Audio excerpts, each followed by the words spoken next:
da reflexão desta noite. Vocês já viram a temática? Vamos falar do homem de bem e da mulher de bem, né? Para a gente adequar a nossa forma de se referir aos gêneros, a gente está sendo convidado a lembrar do homem e da mulher, mesmo que na literatura a gente vai encontrar que está escrito homem. Vamos falar dos caracteres da perfeição e vem essa pergunta que nos faz refletir: por que sinais se pode reconhecer num homem ou numa mulher o progresso real de elevar o seu espírito na hierarquia espírita? E nós vamos encontrar no Evangelho segundo o Espiritismo, no capítulo 17, a resposta clara e direta. Um verdadeiro homem e mulher de bem é aquele que pratica a lei de justiça, de amor e de caridade na sua maior pureza. Simples, não é? Bem simples. Só nos resta praticar. Na próxima página, que eu esqueci de trazer o mudador de imagem, e estou com o auxiliar de TI ali, que está cuidando da minha filmagem também, você vai ver que tem uma pérola dentro de uma ostra. Essa imagem é para nos lembrar da dificuldade que temos ainda de lidar com os atritos, com as dificuldades, com aquilo que nós resolvemos chamar de problemas na nossa vida. E a pérola e a ostra é para nos lembrar que a natureza, na sua sabedoria divina, só faz pérola se tiver atrito ali dentro. Se a areia penetrar dentro da ostra, provocar um atrito, criar um problema, e aí, como resultado, teremos a pérola. E esse é o grande convite, para que a gente desperte a luz, a pérola, a pedra preciosa que habita em nós, quando a gente supera aquilo que a gente chama de problema na nossa vida diária. Então, esse desconforto que a gente vivencia, quando as coisas não acontecem do jeito que a gente espera, quando as surpresas nos acontecem, nós vamos ver que nessa reflexão desse capítulo 17 do Evangelho segundo o Espiritismo, nós somos convidados, em primeiro ato, a confiar no Pai da vida. A confiar. Pode passar. Mais uma. É uma anterior ainda. Pode passar. A confiar no Pai da vida. E quando eu faço essa reflexão desse confiar no Pai da vida, essa história eu conto depois. Já a gente se acha aqui. Pode passar em frente. Pode passar. Aí. Ter fé em Deus. E ontem, quando eu fazia os últimos reparos nessa minha fala, eu estava numa reunião de uma entidade, de uma outra entidade que eu sou voluntária também, que é a Universidade Internacional da Paz.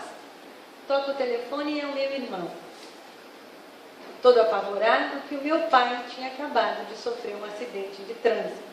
Meu pai tem 85 anos, feito no mês passado, no dia 30 de março. Minhas pernas enfraqueceram, sim. Porque diante de uma afirmação como essa, papai sofreu um acidente de carro, papai não pode mais dirigir, está quase totalmente cego. Muitas questões me vieram antes do meu irmão explicar toda a situação. E após a explicação de que não era ele que estava dirigindo, graças a Deus, que foi um descuido, por isso que chama acidente, num trevo que leva à entrada da cidade. E era um tio, mais ou menos da mesma idade, que estava dirigindo o carro. Ao saber dos detalhes, que eles supunham, a ambulância veio, socorreu meu pai, porque o meu tio não aconteceu nada com ele. E tinha sido levado ao hospital porque havia uma suspeita de uma fratura de clavícula, sendo que o carro bateu na porta do lado onde ele estava. O que eu quero convidar você a refletir com esse exemplo? Aquilo que eu passei ontem. Cadê a fé em Deus? Cadê a fé de que tudo que nos acontece está sobre a tutela do Pai da vida? Desse Pai de bondade extrema, de justiça e de sabedoria, fora do nosso alcance de compreensão. E o que me sustentou a 950 quilômetros de distância do meu pai foi resgatar esse conhecimento que eu tinha relembrado uma hora antes. Foi o que segurou até que ele fosse ao hospital, fizesse os exames e eu confiasse. Porque esse é o grande convite da vida.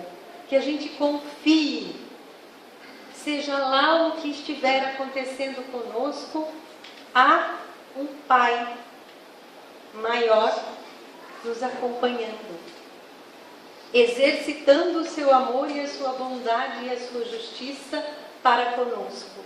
Porque o que nos acontece não é Ele que faz acontecer, é o cumprimento de uma lei maior, é resultado da nossa caminhada na vida. Então esse é a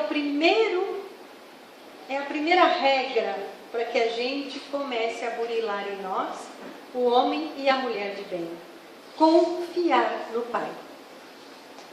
Essa sombrinha é para que eu conte uma história para testar a nossa confiança. Vocês já ouviram a história daquele recanto lá no interior de um interior aonde há muito tempo não chovia e a comunidade teve a ideia de se reunir para rezar. Todos foram convidados, seria um culto ecumênico.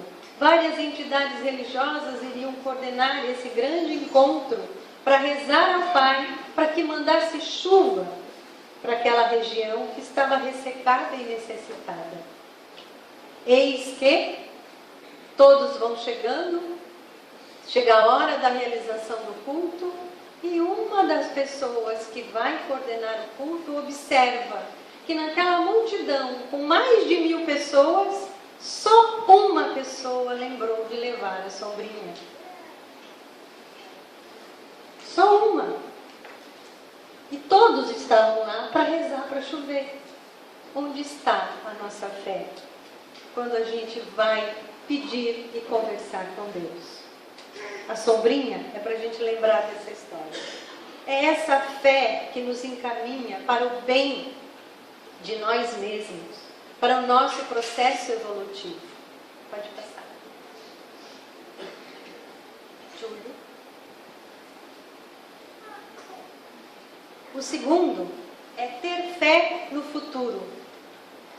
Nós, na Casa Espírita, somos direcionados e a primeira coisa que nos diferencia das demais religiões é a fé na continuidade da vida, na reencarnação. Quantas vezes por dia, diante de uma dificuldade, a gente se lembra disso? De que há um passado, há um presente e haverá um futuro. Quer a gente goste, quer a gente acredite ou não. Esse futuro virá. E se nesse processo, essa fé é para que a gente coloque os bens espirituais acima dos materiais. De que bens espirituais nós estamos falando? Eu vou lhe fazer algumas perguntas. Quantos abraços você trocou hoje? Quem trocou mais de 5 abraços, levanta a mão. Mais de 3, levanta a mão. Mais de 2, levanta a mão. Mais de 1. Vocês não estão vendo o que eu estou vendo, né? Trocar abraço é trocar conforto, é trocar afeto. Quem se abraçou hoje? Abraçar-se é colocar a mão aqui, aqui e fazer assim. Quem fez isso hoje? 1, 2, 3, 4, 5, 6, 7. Nós estamos em 100 aqui, mais ou menos, né? O número é muito baixo. E a gente ainda se dá o luxo de reclamar que não ganhou abraços. Mas se nem você se deu, por que o outro deveria dar? E se o outro não lhe deu, por que você não fez o movimento de dar esse abraço? Isso é aprendizado espiritual. Isso é aprendizado afetivo. Isso é cuidar da nossa carência afetiva enquanto humanos num processo de evolução. Quantas palavras de carinho e de cuidado você trocou com quem você ama hoje? Isso é cuidado espiritual. Isso é cuidar do nosso processo de evolução. Com quantas crianças você brincou hoje? Você que tem criança em casa, brincou com as crianças que moram lá na mesma casa que você? Ou só deu bronca nelas hoje? Ou levou e buscou da escola? Porque você tinha muito trabalho para fazer.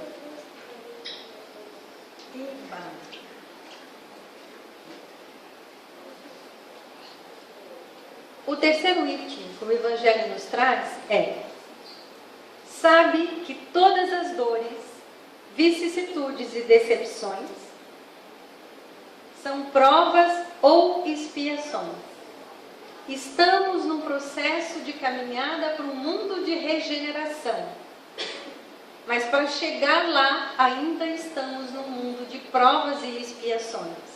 O que acontece na nossa vida num mundo de provas e expiações? Provas e expiações. Parece óbvio.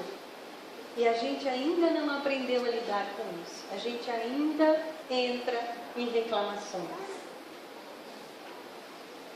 Então, o Evangelho nos afirma que aceitar as provas e expiações sem murmurar, não é sem procurar ajuda, é sem murmurar, sem fazer papel de vítima, é manifestar o bem que habita em nós.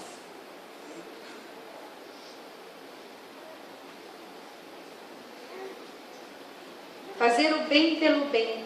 Para quem? Para nós mesmos. Você cuidou bem de você hoje quando você despertou no dia de hoje? Você foi grato ao seu despertar?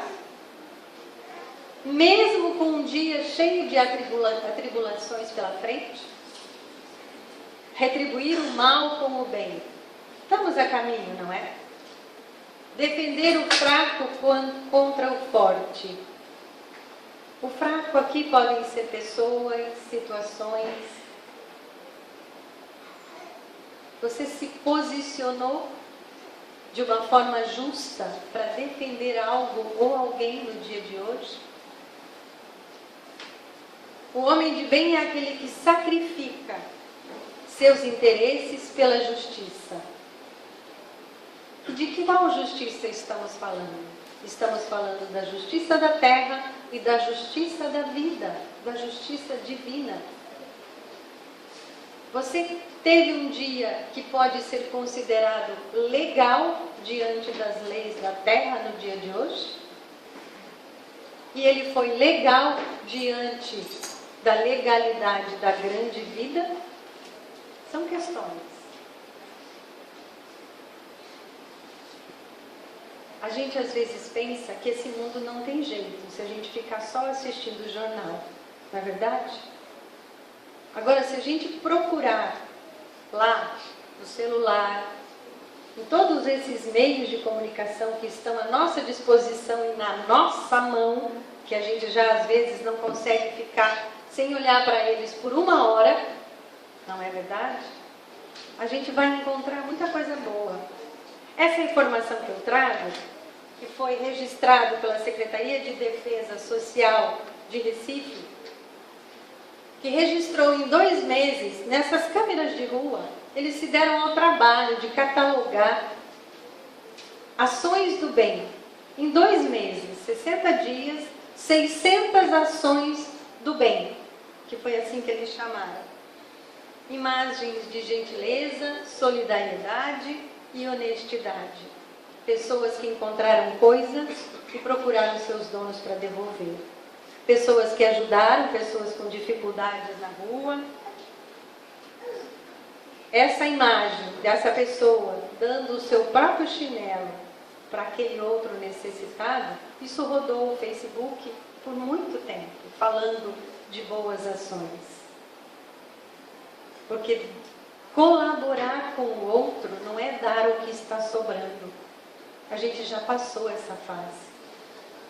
É dar o que é possível dar no momento em que a necessidade existe. Nós vamos começar agora com a campanha do agasalho, praticamente em todas as casas, em todo o estado, em todo o país. Porque o inverno está chegando. Como é que você seleciona o que você doa? É porque não te serve mais? É porque não presta mais? Porque você não quer mais? É importante a gente prestar atenção quando a gente está fazendo essa seleção, para perceber qual é o sentimento que está nos movendo, de homens e mulheres de bem. O 4º item que o Evangelho nos traz é encontrar satisfação nos sacrifícios que realiza. A palavra sacrifício vem da junção de 2 outras palavras, do sagrado e do ofício. Ofício é aquilo que eu faço, que nós na atualidade chamamos de trabalho. E trabalho, o Evangelho nos ensina que é toda ação útil, remunerada ou não. Como você está lidando com esse sagrado ofício do que você faz, do que você escolheu fazer?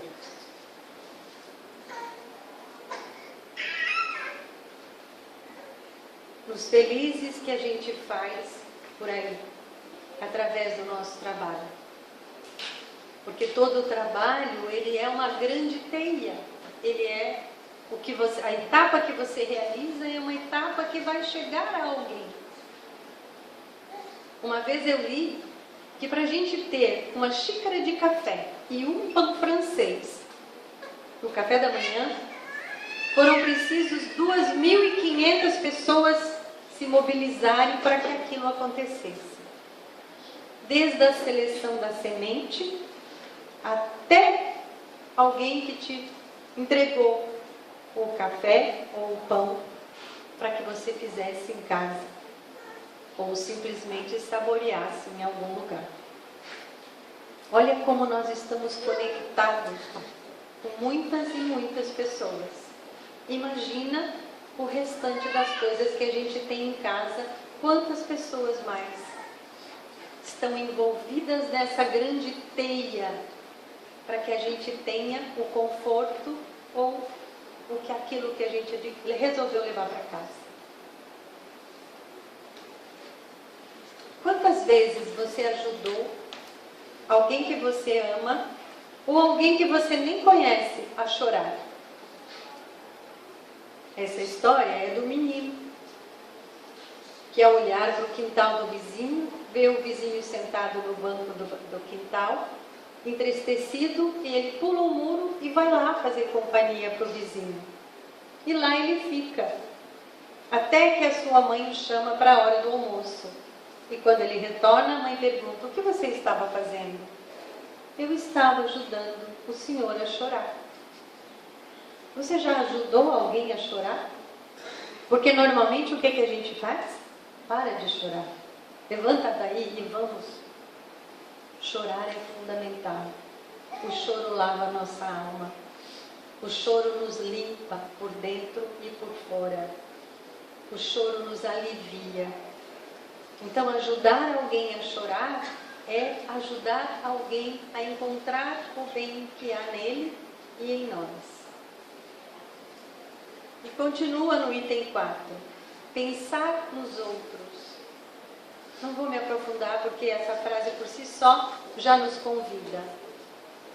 Ser bom, ser humano e ser benevolente. Eu tenho um professor que diz que nós estamos ainda nos tornando humanos. Estamos nesse processo de construção. E ser humano, ser bom, é olhar o outro nessa mesma condição.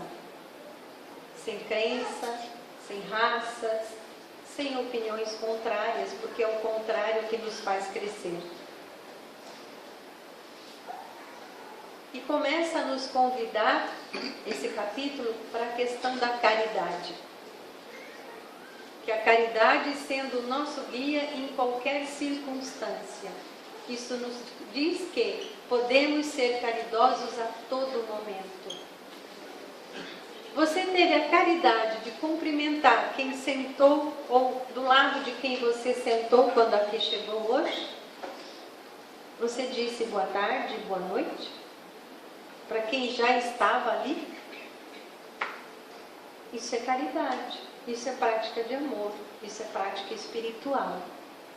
Não é porque a gente tem que fazer silêncio na casa espírita que a gente não pode cumprimentar as pessoas que chegaram antes de nós.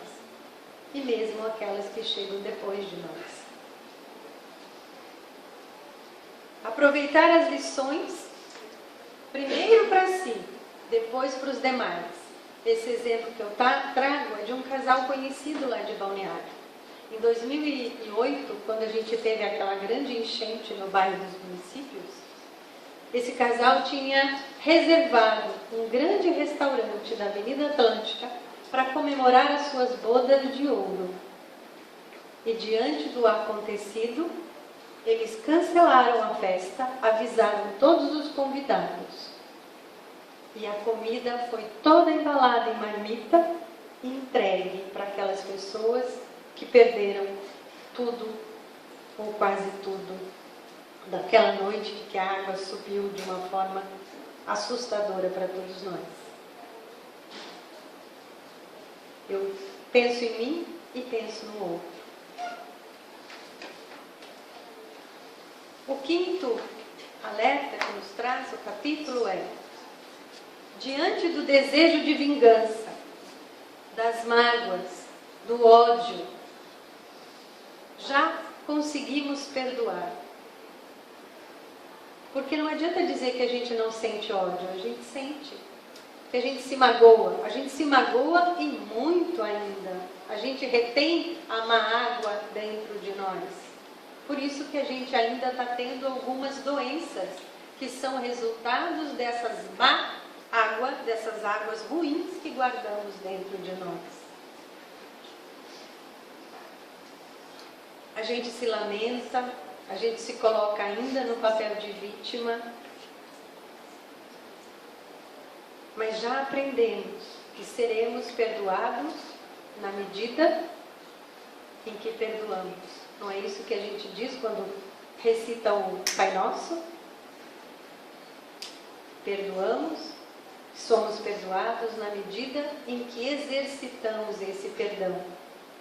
E Chico, entre as grandes pérolas que nos deixa, nos afirma que a coragem do amor cria a bênção do perdão. Para que eu possa exercitar o perdão, eu preciso alimentar o amor em mim. E a hora que eu exercito o perdão, que não é o outro, mas a mim mesmo, eu me liberto. É como se eu criasse asas e me sentisse mais leve. Por isso a imagem, né, da ave se soltando das correntes. O sexto aspecto é em relação à indulgência. Que o homem de bem é indulgente com as fraquezas dos outros, sabedor de que temos necessidades de indulgência, assim como os irmãos de caminhada. É um exercício de toma lá, dá cá, é dando que se recebe. Eu consigo praticar a indulgência e quando eu precisar, provavelmente eu receberei a indulgência de alguém, perto ou longe de mim. Isso é que nem dá lugar no trânsito. Às vezes eu fico prestando atenção e experimento para ver se funciona. Deixe alguém entrar na sua frente no trânsito. Em seguida você vai receber esse carinho de volta. Porque é um carinho, né? Não sei como é o trânsito aqui em Tijucas, mas em Balneário é um drama. Então é um ótimo lugar da gente praticar gentileza. Para que a gente possa, na próxima esquina, receber de volta.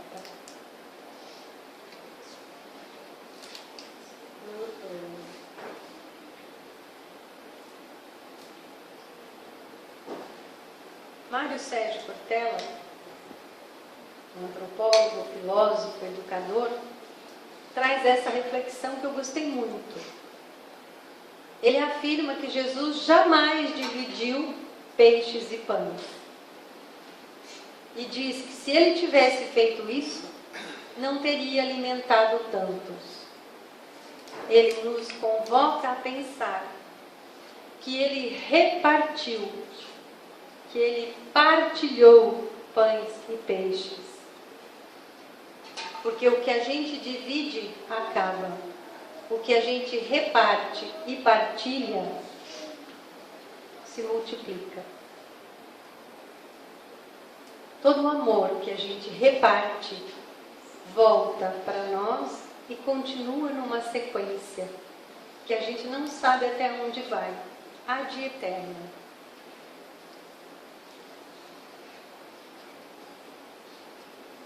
O outro aspecto é não nos tornarmos envaidecidos com aquilo que a gente já amelhou no mundo da matéria e mesmo no mundo do conhecimento. Nem com vantagens pessoais, porque nós sabemos que tudo que nos foi dado pode nos ser tirado. Faz parte das nossas provas e expiações. Somos convidados a usar os bens que nos são concedidos, sabedor de que somos um depositário temporário desses bens e que deveremos prestar conta. Eu gosto de pensar que quando a gente desencarna, quem nos recebe faz uma única pergunta: o que você fez com a vida que eu lhe dei? Será que nós estamos preparados para essa resposta? O que você fez com a vida que você recebeu? No que você investiu?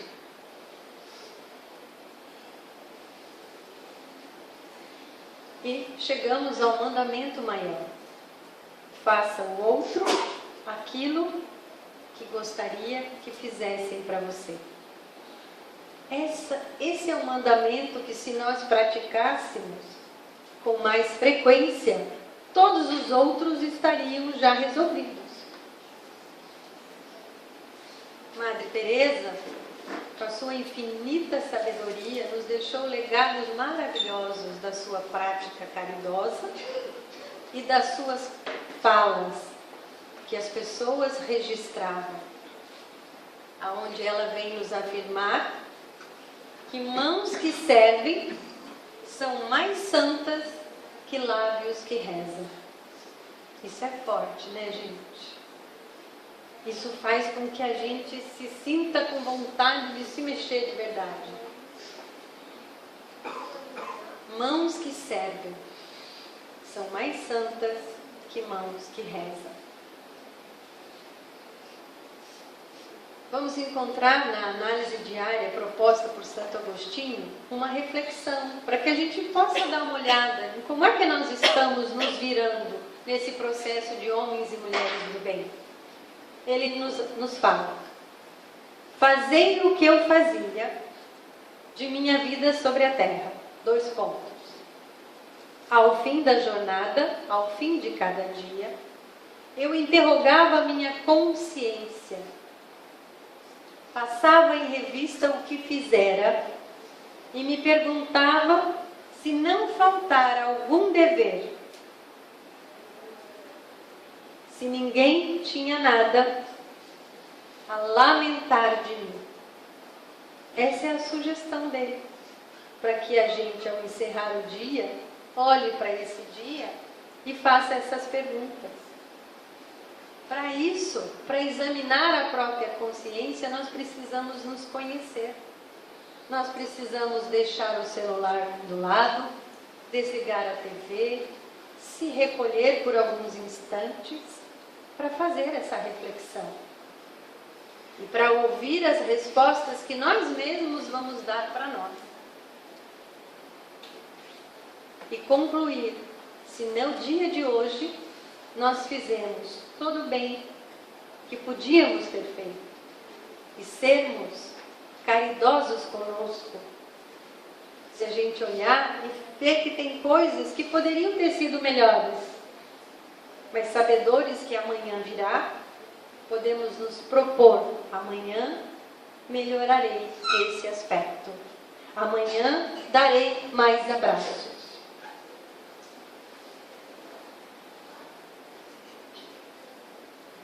Será que no dia de hoje alguém tem algo para se lamentar de você? De algo que você falou ou não falou? De um gesto que você fez ou deixou de fazer? Aposto que você deve estar pensando que você poderia ter abraçado alguém. E aí agora eu vou fazer um combinado contigo. Você vai abraçar essa pessoa até meia-noite de hoje. Porque ela está muito perto. Se você está pensando que deveria ter abraçado, é porque ela está muito perto. Então, não deixe virar o relógio da meia-noite sem cumprir essa regra. Se você fez ao outro tudo aquilo que queria que lhe fizesse, e mais ainda, se você fez para você aquilo que você gostaria que o outro fizesse. Lembra, eu perguntei se você se abraçou hoje. Vamos treinar? Mão direita no ombro esquerdo. Mão esquerda no ombro direito. Agora joga a cabecinha para o lado. É bom? Custou quanto? Nem um segundo. Né? A prática nos torna bons. Se a gente fizer isso todo dia com a gente, daqui a pouco a gente está fazendo com muita gente. Eu adoro essa imagem. Essa imagem é lá de Itajaí, na última enchente também. Então, um homem cheio do sentimento de caridade, de amor, faz o bem ao próximo pelo bem de fazer o bem. Quando que a gente vai estar assim maior parte do nosso tempo? Quando a gente praticar isso. Porque a gente só fica bom naquilo que a gente pratica.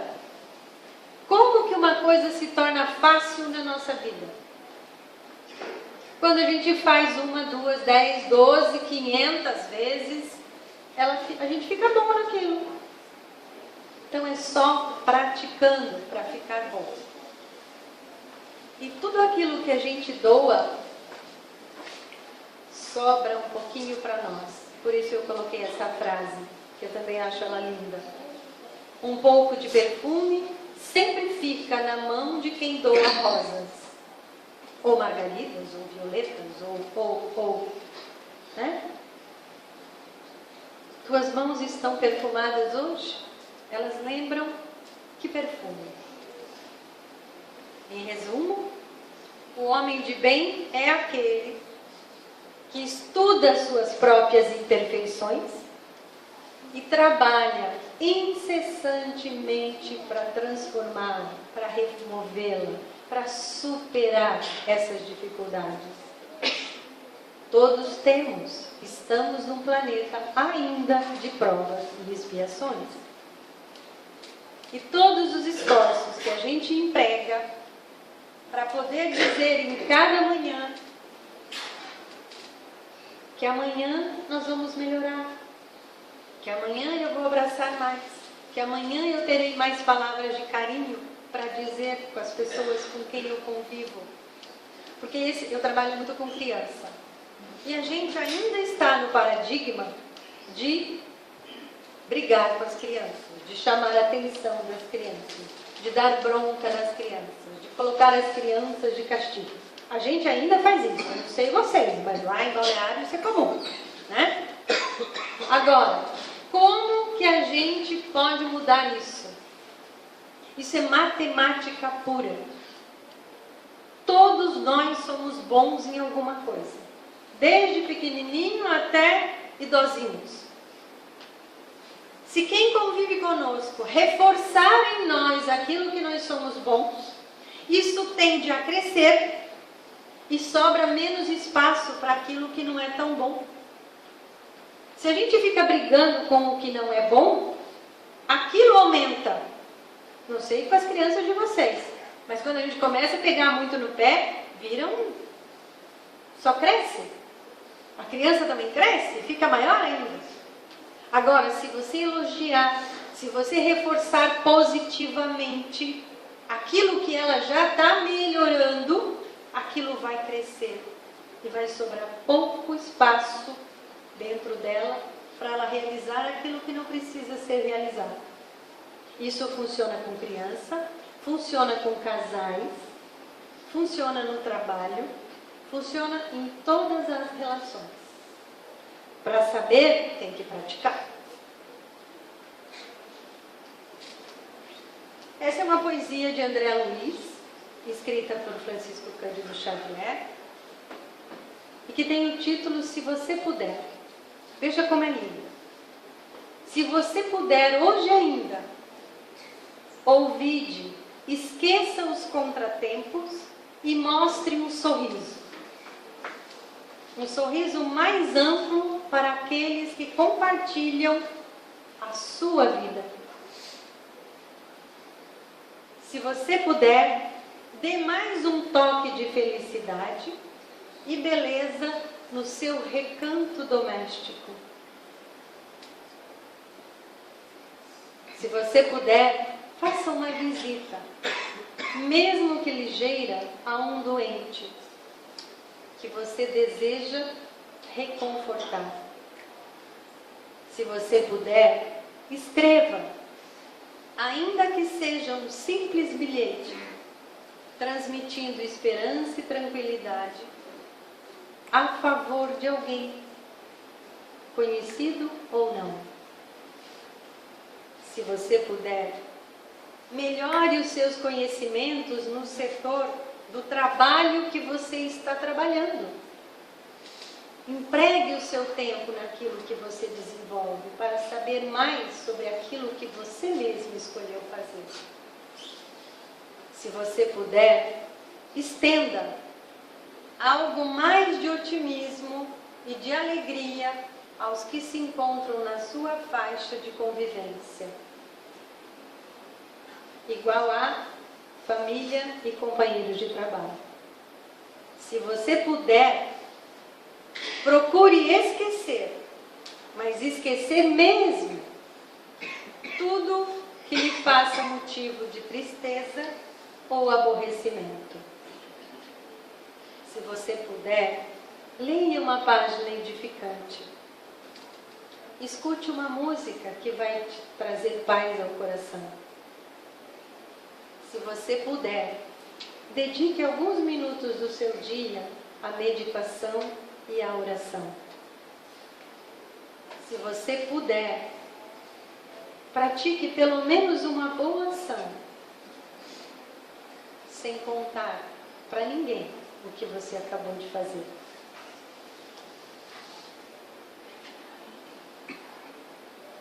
Doe sangue, cabelo, alegria, tempo. Nós estamos vivendo uma época em que a gente tem mania de dizer que não tem tempo. Quem não tem tempo é porque não estabeleceu prioridades na sua vida. Resgate a sua autoestima. Descubra o que lhe faz bem. Resgate um animal. Leva para casa, cuida. Ou vai ajudar a cuidar em algum lugar que já faz isso. Resgate um sonho seu. Todos nós temos sonhos que ficam guardados lá em algum lugar do esquecimento, que a gente vai deixando para um dia, talvez, quem sabe, resgate um sonho, ou resgate uma vida. Um abraço pode dizer a alguém: eu te amo, e vale a pena ter você do meu lado.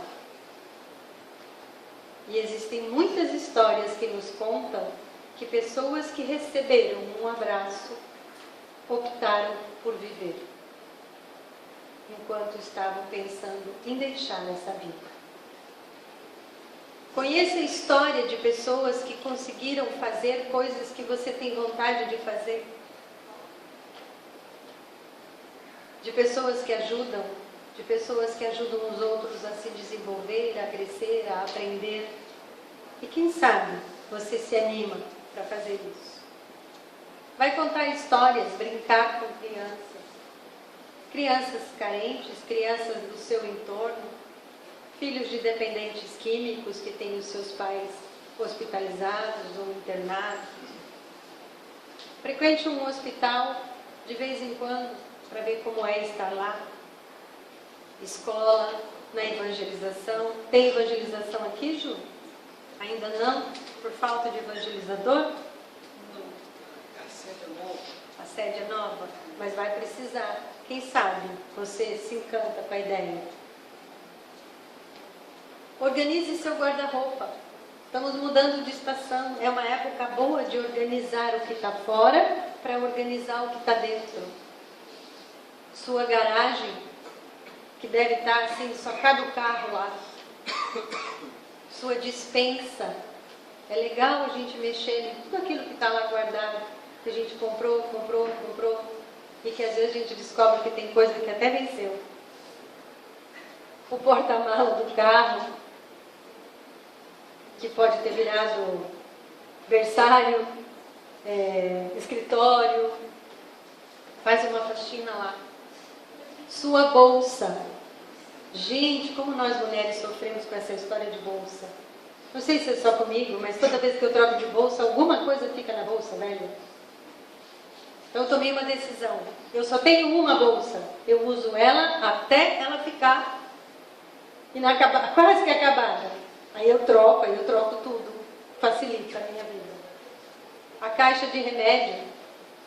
Para que está guardando aquilo? Está esperando ter a oportunidade de usar? Né? Tá afim? Passa adiante. Doe para quem precisa. Cuida do seu quintal, das suas flores. Aquela gaveta. Uma vez eu fiz um curso que a tarefa do curso era chegar em casa, escolher uma gaveta dos móveis, qualquer móvel da casa, e deixar a gaveta vazia. Você tem gaveta vazia na sua casa? A gente não tem. Tem a gaveta de colocar isso, aquilo outro, e tem aquela gaveta que a gente joga tudo lá dentro, não tem? Experimenta arrumar essa gaveta e se pergunta: estou guardando isso para quê? Fique com uma criança para lembrar como é.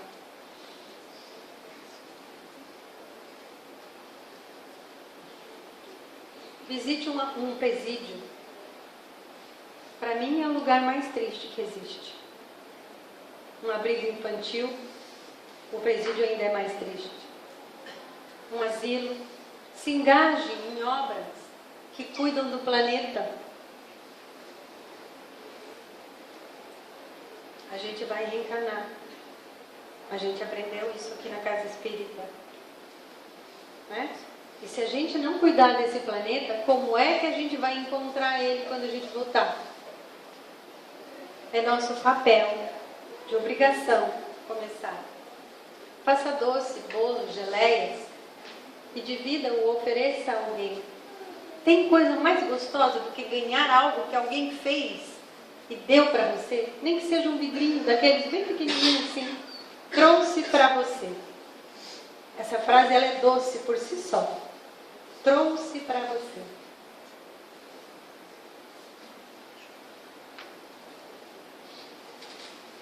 Se essas ações forem realizadas, elas farão muito bem ao outro. Mas o maior beneficiado será quem fizer. No Livro dos Espíritos tem essa questão. há uma medida de felicidade comum a todos os homens? Olha como é simples a resposta. Para a vida material é a posse necessária, é aquilo que nós precisamos, e a necessidade é o que cada um elenca para si. Para a vida moral é a consciência tranquila, é a fé no futuro, é a prática do homem e da mulher de bem em nós. Pense nisso, que Jesus está à nossa espera. E para encerrar, eu quero deixar com você essa oração, que é uma oração dita como celta, de origem desconhecida de quem foi que criou, mas eu acho ela maravilhosa. Que a estrada se abra à sua frente, que o vento sopre levemente às suas costas, que o sol brilhe morno e suave em sua face, que a chuva que cai lá fora caia de mansinho em seus campos, e que até que nós nos encontremos de novo, Deus lhe guarde nas palmas de sua mão. Muito obrigada.